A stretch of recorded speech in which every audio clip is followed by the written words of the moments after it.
husnul xulq egasi la'natlaydigan, so'kinadigan bo'lmaydi.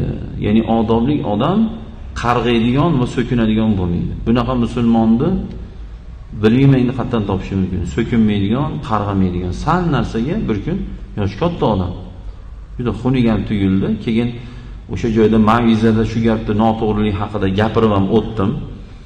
U nima desangiz, bitta bir yo'lda bir bolacha bir xunuk bir odam yoqmaydigan qiliq bilan o'tib ketuvdi. Bu haromi deyapti. Haromi degani sen benikoh tug'ilgan bolasan degan. Agar prinsipga olsa, isbotlaysan deb turib olsa, nimani isbotlaydi? Bugun o'zini nevarasini haromi deb tursa, bu so'zni Xudoga shukr, men o'zim hozir gapirib turib g'alati bo'lib ketdim. Umuman shaxsan men umuman ishlatmaganman, ishlatmayman. Bu juda yomon so'z bu. Zinodan tug'ilgan valadi zino, oting notayin, oning buzuqi degan.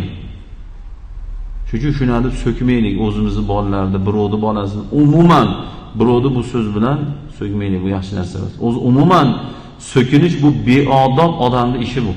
Tarbiyasiz odamning ishi bu. Musulmon emas, balki fosiqning ishi bu. Fosiq so'kinadi.